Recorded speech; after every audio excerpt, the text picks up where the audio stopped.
अस्सलामुअलैकुम रहमतुल्लाहि व बरकातुहू। Chemistry 10th class chapter number 15 water के बारे में पढ़ेंगे। तो चैप्टर जो है वो वाटर के मुतल्लिक़ है और इस चैप्टर के अंदर हम वाटर और उस पानी की ज़रूरत और साथ ही पानी की प्रॉपर्टीज़ क्या है, ख़ुसूसियात क्या है, पानी कहाँ कहाँ पाया जाता है और कितनी मिक़दार में पाया जाता है, और इस पानी के इस्तेमालात क्या हैं, और साथ ही पानी में पैदा होने वाली आलूदगी और उनके ज़राए के बारे में पढ़ेंगे इस चैप्टर के अंदर। तो सबसे पहला जो सवाल ये पैदा होता है कि हम पानी के बारे में क्यों पढ़ते हैं। जो पानी है ये इंसानियत की बका के लिए बेहद ज़रूरी है। यहाँ तक कि इस ज़मीन के ऊपर मौजूद जितने भी जानदार हैं उन तमाम जानदारों के लिए पानी बेहद ज़रूरी है। अगर पानी ना होता तो इस कायनात पर ज़िंदगी मुमकिन नहीं होती।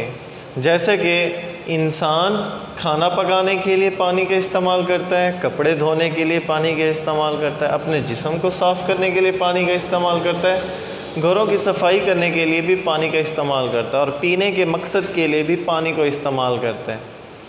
यहाँ तक कि फैक्ट्रियों में जो चीज़ें बनाई जाती हैं उन चीज़ों के लिए भी पानी की ज़रूरत होती है।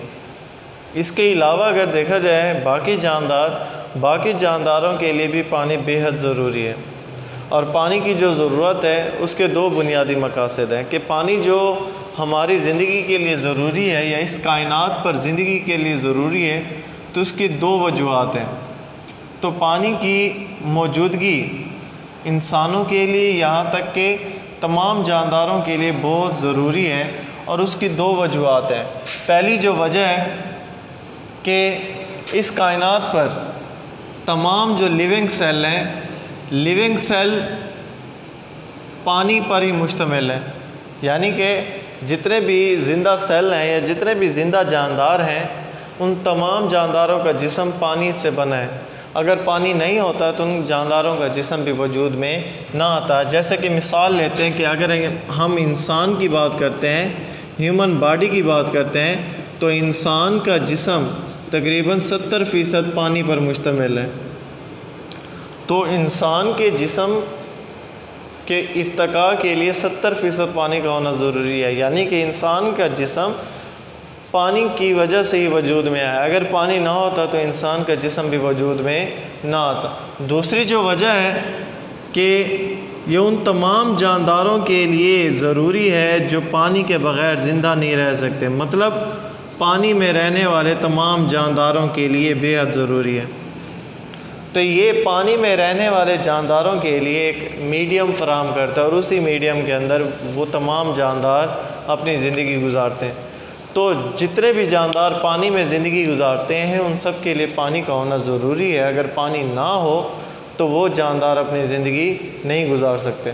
तो पानी की इस कायनात पर जो दस्तयाबी है उसकी दो बड़ी वजूहात हैं। एक, हर तरह के जानदार का जिस्म पानी पर मुश्तमिल है, पानी की वजह से ही वजूद में आया है। दूसरा, पानी उन तमाम जानदारों के लिए बेहद ज़रूरी है जो पानी के अंदर ही रहते हैं, पानी के बग़ैर नहीं रह सकते।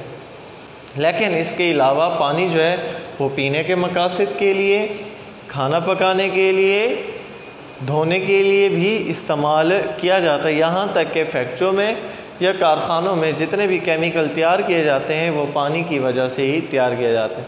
मुख्तसर ये कि पानी जो है वो इंसानी ज़िंदगी के लिए, यहाँ तक कि हर तरह की ज़िंदगी के लिए बेहद ज़रूरी है। पानी के बग़ैर इस कायनात पर मौजूद किसी भी जानदार की बका मुमकिन नहीं है।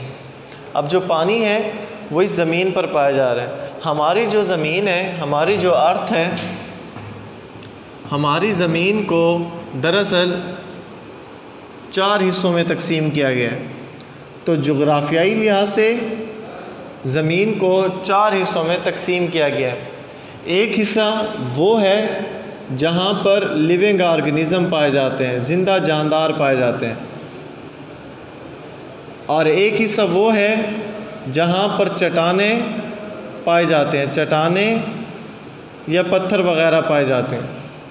एक हिस्सा वो है जहाँ पर हवा पाई जाती है यानी कि गैसेस पाई जाती हैं, और एक हिस्सा वो है जहाँ पर पानी पाया जाता है। तो जुग्राफियाई लिहाज से हमारी ज़मीन को टोटल 4 हिस्सों में तकसीम किया गया है। ज़मीन का वो हिस्सा जहाँ पर जानदार पाए जाते हैं उस हिस्से को नाम देते हैं बायोस्फीयर। बायो मीन्स जानदार, स्फीयर कहते हैं पार्ट ऑफ अर्थ, यानी कि ज़मीन का हिस्सा। तो ज़मीन का वो हिस्सा जहाँ पर जानदार पाए जाते हैं वो कहलाते हैं बायोस्फीयर। जहाँ पर चट्टानें वगैरह पाई जाती हैं वो कहलाता है लिथोस्फीयर। लिथो जो है ये लैटिन वर्ड है, लैटिन वर्ड में इसका मतलब है रॉक यानी कि चट्टानें। तो ज़मीन का वो हिस्सा जहाँ पर चट्टानें पाई जाती हैं वो लिथोस्फीयर, और ज़मीन का वो हिस्सा जहाँ पर गैसेस वगैरह पाए जाते हैं वो कहलाते हैं एटमॉस्फेयर यानी कि फ़िज़ा, और ज़मीन का वो हिस्सा जहाँ पर पानी पाया जाता है उसे कहते हैं hydrosphere. Hydro means water, sphere means part of earth. तो ज़मीन का वो हिस्सा जहाँ पर पानी पाया जाता है वो हाइड्रोस्फीयर कहलाता है। तो हमारी ज़मीन को टोटल 4 हिस्सों में जुग्राफियाई लिहाज से 4 हिस्सों में डिवाइड किया गया है, hydrosphere, atmosphere, biosphere and lithosphere. तो जिस पार्ट के बारे में हम पढ़ने जा रहे हैं वो पार्ट ऑफ अर्थ कहलाता है हाइड्रोस्फीयर, यानी कि ज़मीन का वो हिस्सा जहाँ पर पानी पाया जाता है वो हिस्सा कहलाता है हाइड्रोस्फीयर। अब पानी इस जगह पर पाया जाता है ज़मीन के इस हिस्से में, तो जुग्राफियाई लिहाज से जहाँ पर पानी पाया जाता है उस पार्ट को कहते हैं हाइड्रोस्फीयर। अब इस पोर्शन में जो पानी पाया जाता है यानी कि ज़मीन पर जो पानी पाया जाता है वो पानी मुख्तलिफ़ शक्लों में पाया जाता है। ज़मीन पर जो पानी पाया जाता है वो 3 हालतों में पाया जाता है, 3 स्टेट में पाया जाता है। तो जो पानी है on the surface of earth 3 state में पाया जाता है। सॉलिड स्टेट में भी होता है पानी, लिक्विड स्टेट में भी होता है और गैस स्टेट में भी होता है। तो पानी जो है on the surface of earth 3 state में पाया जाता है, सॉलिड, लिक्विड एंड गैस। लेकिन सबसे जो मेजर क्वांटिटी वाटर की पाई जाती है वो है लिक्विड स्टेट में।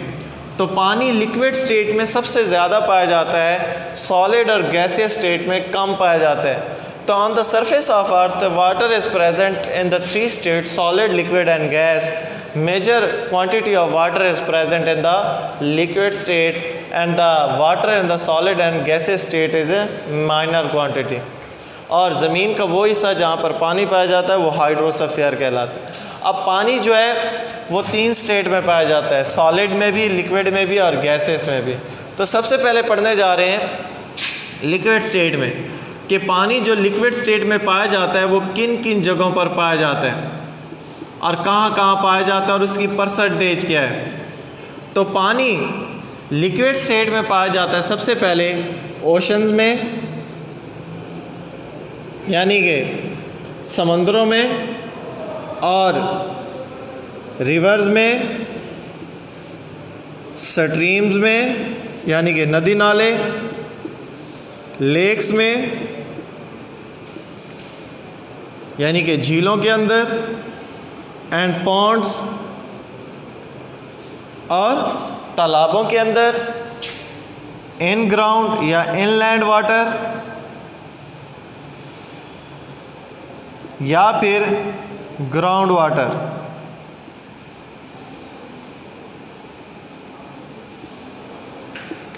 तो पानी जो है वो लिक्विड स्टेट में समंदरों में, दरियाओं में, नदी नालों में, झीलों में, तालाबों में, ज़मीन के अंदर, इनलैंड कहते हैं ज़मीन के अंदर, या ग्राउंड वाटर और ज़मीन के ऊपर। तो पानी लिक्विड स्टेट में इन हालतों में पाया जाता है। समंदरों के अंदर जो पानी की मिकदार है वो 97% है यानी कि 97%।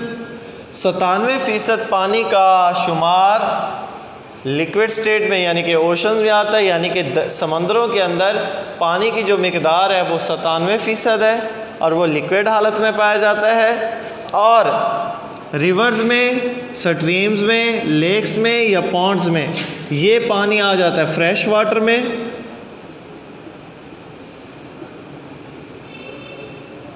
फ्रेश वाटर मीन्स वो पानी जो पीने के काबिल हो, और ग्राउंड वाटर भी फ्रेश वाटर में आ जाता है। तो रिवर्स, स्ट्रीम्स, लेक्स, पॉन्ड्स और ग्राउंड वाटर आ जाता है फ्रेश वाटर में, और इन टोटल की जो परसेंटेज है वो है 0.6%। तो ग्राउंड वाटर हो, दरियाओं में मौजूद पानी हो, स्ट्रीम्स हो, लेक्स हो या पॉन्ड्स हो, ये फ्रेश वाटर में आते हैं और इनकी जो परसेंटेज है वो 0.6% है। और ज़मीन के अंदर जो पानी पाया जाता है वो पाया जाता है 0.2%। तो पानी लिक्विड स्टेट में मुख्तलिफ़ जगहों पर पाया जाता है। सबसे ज़्यादा मिकदार इसकी समंदरों में होती है 97%, दरियाओं, झीलों, तालाबों में, और ज़मीन के ऊपर जो पानी है उसकी परसेंटेज 0.6% है और इस वाटर को फ्रेश वाटर कहते हैं। और ज़मीन के अंदर जो पानी है उसकी जो मिकदार है वो 0.2%। फिर उसके बाद पानी जो पाया जाता है सॉलिड स्टेट के अंदर, तो सॉलिड स्टेट में जो पानी है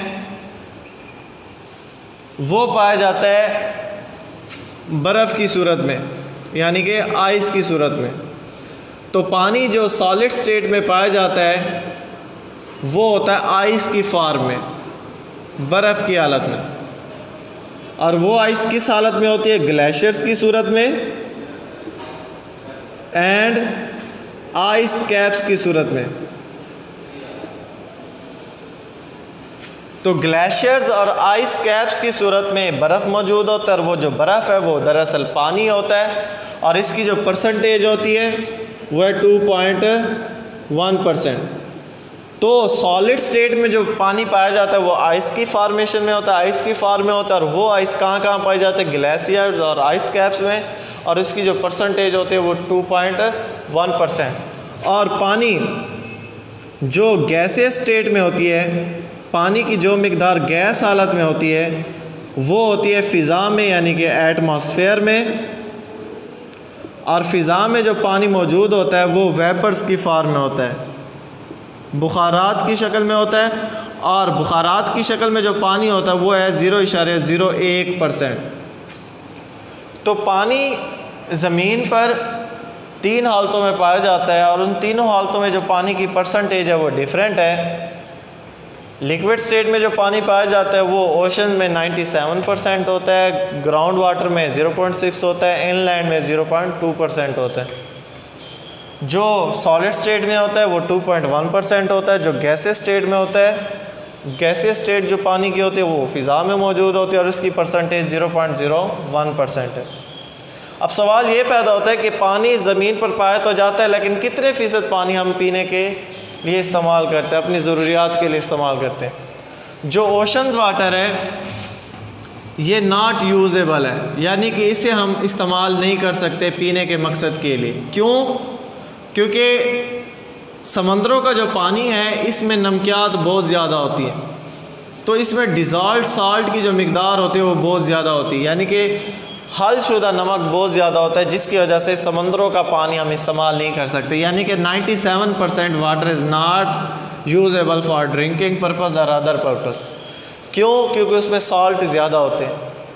फिर समंदरों में, दरियाओं में, झीलों, तालाबों में, और जो ज़मीन के ऊपर पानी है वो 0.6% है, और ये 0.6% भी हम इस्तेमाल नहीं कर पा रहे। क्यों? ड्यू टू पॉल्यूशन, आलूदगी की वजह से। तो आलूदगी की वजह से 0.6% वाटर भी हम इस्तेमाल नहीं कर पा रहे। और जो पानी बर्फ़ की सूरत में मौजूद है ये पानी भी नॉट यूजेबल है, इसे हम डायरेक्ट पीने के मकसद के लिए इस्तेमाल नहीं करते, तो ये पानी भी पीने के काबिल नहीं है। और जो पानी फ़िज़ा में पाया जाता है ये पानी हमारी पहुंच से दूर होता है, यानी कि नॉट रीचेबल है, हम इस तक पहुंच ही नहीं पाते। यानी कि फ़िज़ा में मौजूद जो पानी है वो बारिश की सूरत में तो नीचे आ सकता है, लेकिन उसे हम हासिल नहीं कर पाते, तो ये 0.01% वाटर भी नॉट यूजेबल है।